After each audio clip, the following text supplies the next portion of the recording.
Okay, so the first packet is over exponential functions, but this is the most recent unit that we've had, so I'm not going to get into detail on the formula.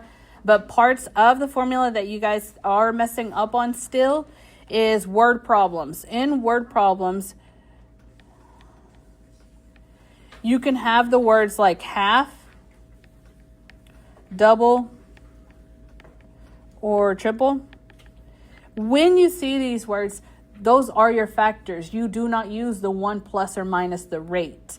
Okay, so if it says we're eliminating half of the players, 1/2 is the factor. That is the number that goes in the parentheses. 0.5 is the number. Don't do 1 plus or minus. If you see double, 2 is what goes in the parentheses. I don't want to see you do 1 plus 2 is 3. No. 2 is what goes in the parentheses. 2 is your factor. Triple means what? 3. Multiplying by 3. The only time you use 1 plus or minus the rate, that is because you are given a percent in the word problem or you are looking for that percent from the word problem. Okay? Only use when given or looking for the percent. That's the only time you use that.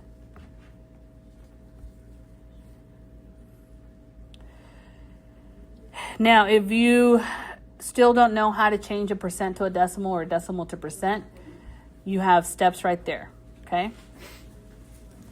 So, now each booklet is filled with previous STAR test questions. So, and also step by step on how to answer those questions. Either it's going to be a testing strategy or a calculator trick. Okay? So turn the page if you already have that written down.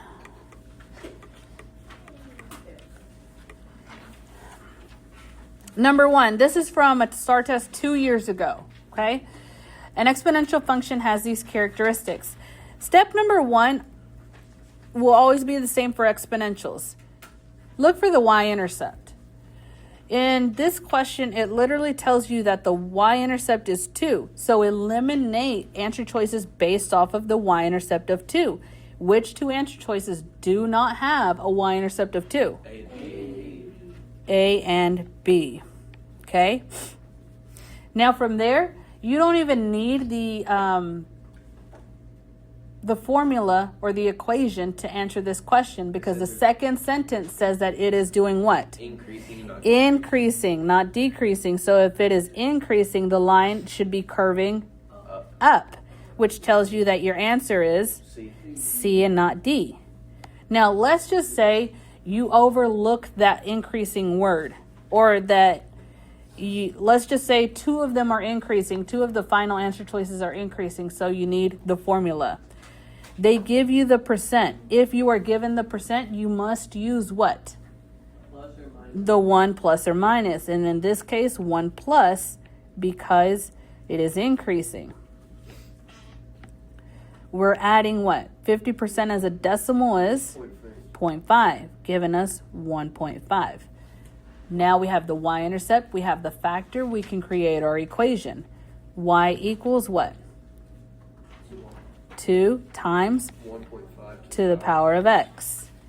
That is an equation that you can type into y equals into your calculator.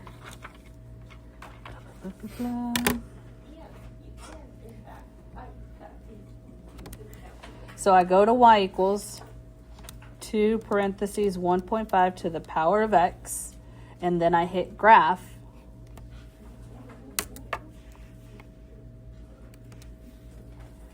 And I notice that my line is going up and not down. So I pick answer choice C instead of D. Yes? Questions? Okay.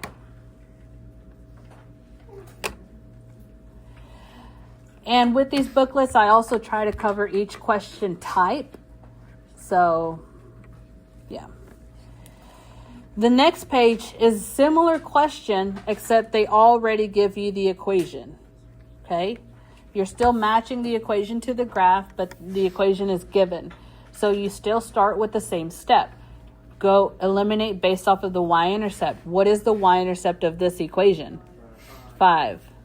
So which two answer choices do not have a y-intercept of 5? C. A and C. Get rid of those first. Then you look at your factor. Your factor is what? Greater or less than 1? Less. Less than 1 tells you that we are what? Decaying, decreasing instead of growing. Giving you what answer? D. Answer choice D. Now, yes, you also have an equation, so you can type that equation into y equals, compare the graphs as well. Yes? Yes. Questions? All right, turn the page. The first booklet is the easiest just because it's still very, very fresh on our mind. Next page.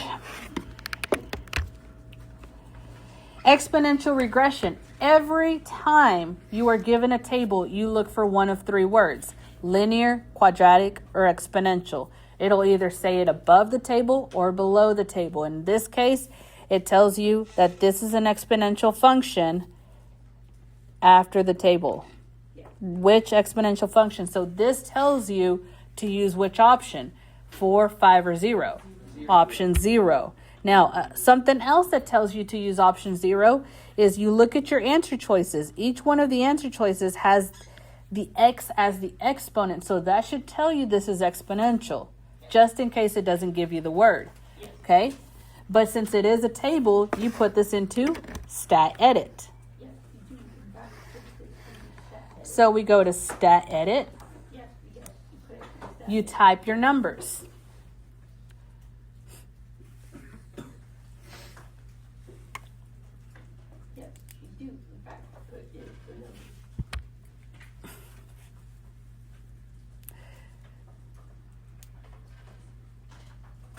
Everybody got your numbers in? Yes, ma'am.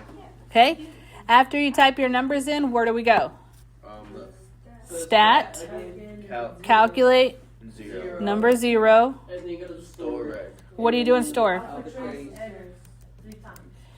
And your A is 9,000, B is 0.9. So fill that in. I give you a screen right here. Fill that in. 9,000, 0.9. That's what your screen should look like. Okay? The first thing you eliminate is based off of the what? No, The Y. the y-intercept. So your y-intercept is 9,000. What answer choices do you get rid of? H, J. H and J. H and J have 8,100 instead of 9,000. Then you look at your factor, your value of B, which is 0.9. So your answer is G. G. Questions? Okay. The next one, even though we're not given a table, you can use exponential regression. Okay. The first thing you do is you eliminate based off of the y-intercept, which is 1. Your y-intercept is 0, 1, so you get rid of what answer choice? B. B. Okay? Now from there, another point that you can use is -1, 4. These graphs will be much larger once, or you could zoom in once you get the star test in front of you. But anyway, you get your table, X, Y, 0, 1, -1, 4. Now, you can put this into stat edit, do exponential regression, but honestly, if you look at the graph, you'll notice that the line is going what? It's decaying, decreasing, so that means that your B value should be less than 1. So that should give you your answer, which is A. A lot of exponential is common sense. Quote unquote common sense. Last one. Word problems. Word problems. Here we go. Same step number 1. Eliminate based off of the y-intercept. What is the y-intercept? 48,000. How do you know it's 48,000 and not 50? It says initial. Initial means y-intercept. So you get rid of what two answer choices? B and C. Now from there, we have fractions. You can do one of two things. You can turn those into decimals, which we had trouble doing that in first period, so I'm just going to go with the other option. Type the equations into y equals, okay? So, but we also had trouble with that, so let's go through it. I'm going to type the first one into y equals, get rid of whatever's already there, 48,000, and then I have what, 50,400 over 48,000 to the power of x. When I try to graph this one, this is answer choice A. When I try to graph this one, it doesn't show up because the numbers are extremely large, okay? So for this one, what I'm going to do is I'm going to press zoom. Option 0 says zoom fit. This will customize a graph for that equation. So I'm going to press zoom 0. And notice it gives you a nice graph that shows you that the line is what? Curving up or down? Up. This one is increasing, and that is what we are what? Looking for, because it says that the town continues to grow. So your answer is A. But let's look at answer choice D, because we also had trouble with that graph. Because once I did zoom 0,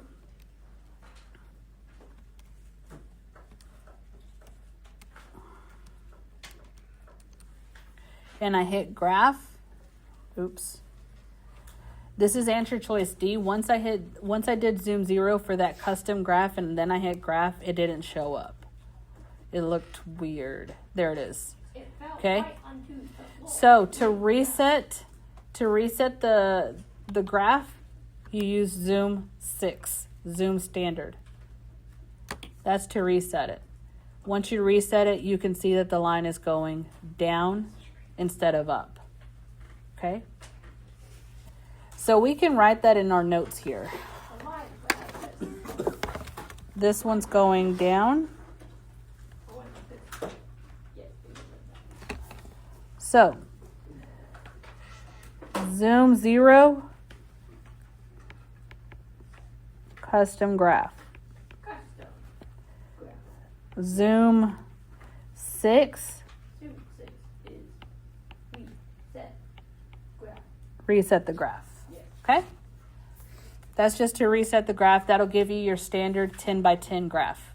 Okay? Questions? No. All right. Now, your job is to work on those packets.